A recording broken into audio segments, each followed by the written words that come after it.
Hey guys, I'm Shamik. Welcome back to another video. நம்ம சின்ன வயசுலேருந்து நிறைய படங்கள் எல்லாமே பார்த்துருப்போம். குறிப்பாக சொல்லணும்னா இந்த ஃபேண்டசி படங்கள்லாம் நம்ம நிறைய பார்த்துருப்போம்ல.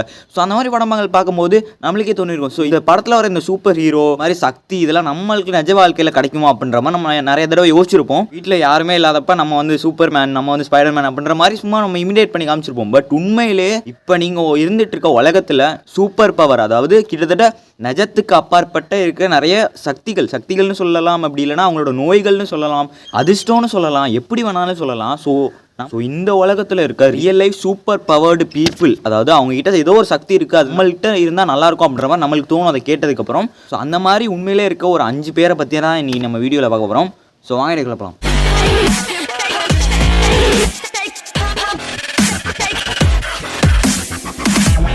ஸோ நம்ம முதல்ல பார்க்க போகிற நபர் யாருன்னு பார்த்தீங்கன்னா தாய் நாக், அதாவது இவர் வியட்நாமை சேர்ந்த ஒருத்தர். ஸோ இவரோட கதையை சொல்கிறதுக்கு முன்னாடி உங்ககிட்ட ஒரு கொஷின் கேட்குறேன். உங்கள் வாழ்க்கையில் அதிகபட்சமாக நீங்கள் தூங்காமல் எவ்வளோ நாள் இருந்திருக்கீங்க? அதாவது இப்போ ஒரு எக்ஸாம்பிளுக்கு எனக்கு ஒரு எக்ஸாம் இருக்குது, அதனால 24 மணி நேரம் நான் தூங்காமே இருந்தேன் அப்படின்ற மாதிரி, ஜஸ்ட் லைக் அந்த எக்ஸாம்பிள் மாதிரி உங்களால் எவ்வளோ நாள் இருக்க முடிஞ்சிச்சு தூங்காமல் அப்படின்ற மாதிரி ஒரு கொஷின்.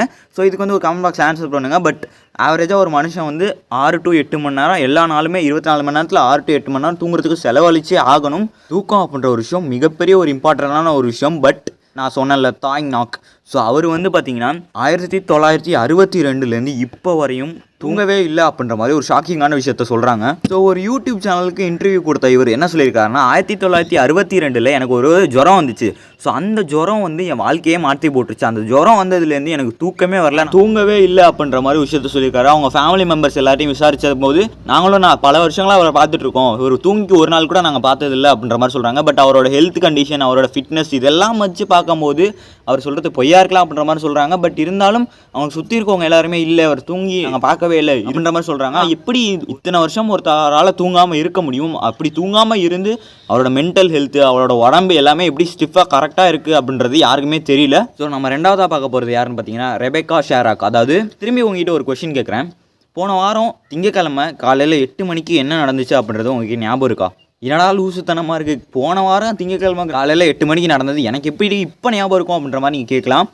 பட் ரெபேக்கா அப்படின்னு சொல்ல போகிறவங்களுக்கு போன வாரம் இல்லை, போன மாதம் இல்லை, போன வருஷம் இல்லை, 10 வருஷத்துக்கு முன்னாடி 15 வருஷத்துக்கு முன்னாடி நடந்த விஷயத்த அப்படியே ஞாபகம் வச்சுருக்காங்க.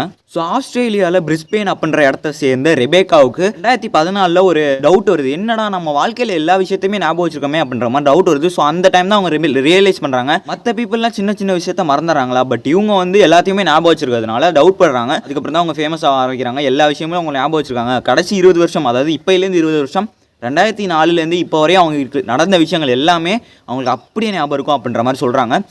ரிசர்ச் பண்ணி பார்க்கும்போது சொல்கிறாங்க, இன்னொரு ஷாக்கிங்கான ஒரு விஷயத்தையும் சொல்கிறாங்க.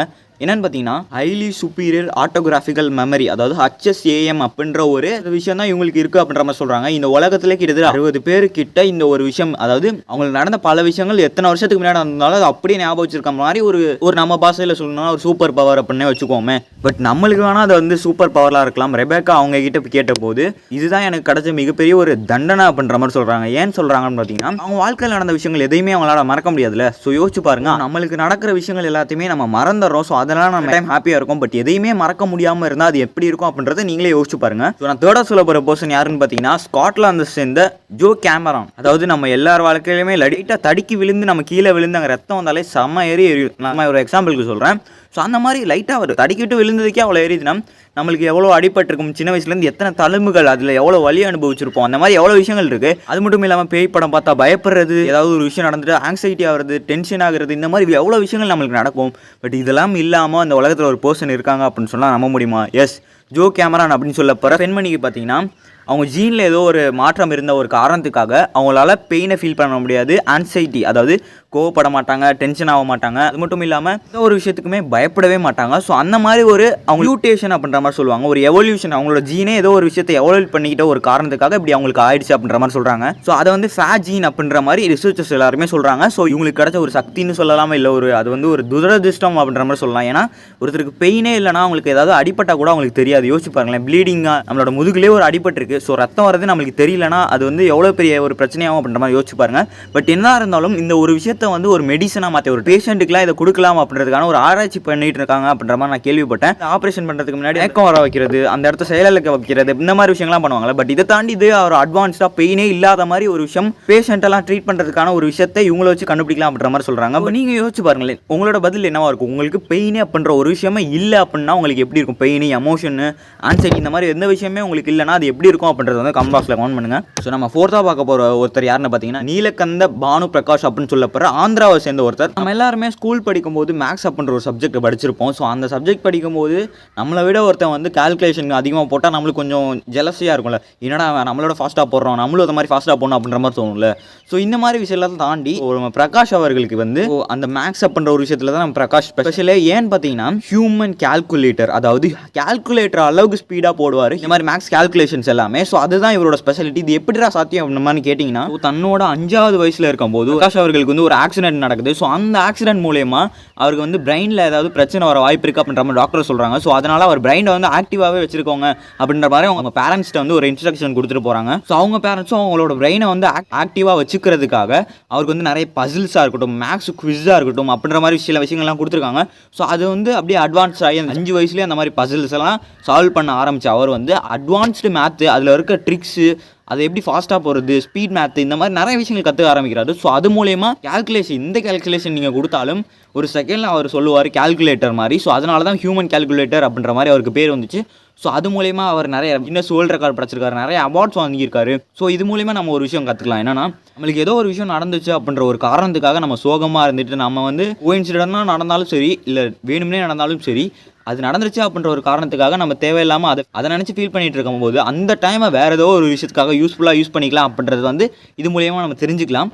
So last but not the least, யூகேவை சேர்ந்த ஸ்டீஃபன் வில்ஷயர் அப்படின்ற ஒருத்தருக்கு வந்து ஃபோட்டோகிராஃபிக் மெமரி இருக்குது. அதாவது ஃபோட்டோகிராஃபிக் மெமரினா என்னென்னு பார்த்தீங்கன்னா, இப்போ வந்து இமேஜின் பண்ணிக்கோங்க, நீங்கள் வந்து ஏதோ ஒரு உலகத்தில் ஒரு ஃபேமஸான பில்டிங், இப்போ புர்ஜ் கலிஃபா அப்படின்னு வச்சுக்கோங்களேன். ஸோ புர்ஜ் கலிஃபாவோட டாப்புக்கு போகிறீங்க. ஸோ அங்கேருந்து டாப்லேருந்து அவ்வளோ தூரம் கூட போவேனா, இப்போ நீங்கள் வந்து ஒரு டிஸ்ட்ரிக்டில் இருப்பீங்க. ஸோ அந்த டிஸ்ட்ரிக்டில் இல்லை உங்களோட ஸ்டேட்டில் ஏதோ ஒரு இடத்துல மிகப்பெரிய டாலான பில்டிங்க்கு போகிறீங்க. ஸோ அந்த பில்டிங்லேருந்து உங்கள் சுற்றி இருக்க ஊர், சுற்றி இருக்க இடங்கள், சுற்றி இருக்க வீடுகள், சுற்றி இருக்க பில்டிங்ஸ் எல்லாத்தையுமே பார்க்குறீங்க.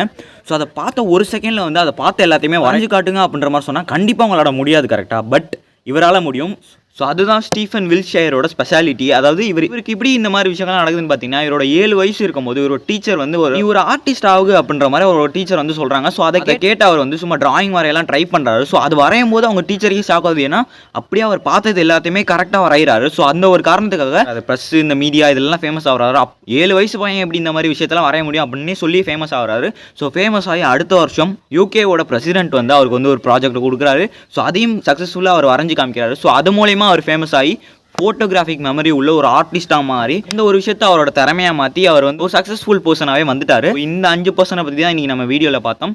இதெல்லாம் தாண்டி என்னதான் சூப்பர் பவர், இந்த மாதிரி எல்லா விஷயங்களையும் தாண்டி இந்த மாதிரி நிஜத்துலேயே இருக்குது. பட் இதை தாண்டி உங்ககிட்ட ஒரு சூப்பர் பவர் இருக்குது. அது என்னென்னு பார்த்தீங்கன்னா உங்களோட கான்ஃபிடன்ஸ். ஸோ உங்களோட கான்ஃபிடன்ஸை என்றைக்குமே விட்டுறாதீங்க அப்படின்ற மாதிரி தான் நான் சொல்லுவேன். ஸோ அதுதான் உங்களோட சூப்பர் பவர். அது மட்டும் இல்லாமல் அதுதான் நம்மளோட சூப்பர் பவர். ஸோ அந்த ஒரு விஷயத்த சொல்லி இந்த வீடியோ முடிச்சலாம் அப்படின்ற மாதிரி நினைக்கிறேன். ஸோ இந்த 5 பர்சனை பற்றி உங்களுக்கு ஏதாவது கமெண்ட் இருந்துச்சுன்னா அந்த கமெண்ட் வந்து கமெண்ட் பாக்ஸில் போடுங்க. ஸோ இதே மாதிரி நாளைக்கு இன்னொரு வீடியோவில் சந்திக்கிறேன். பாய்.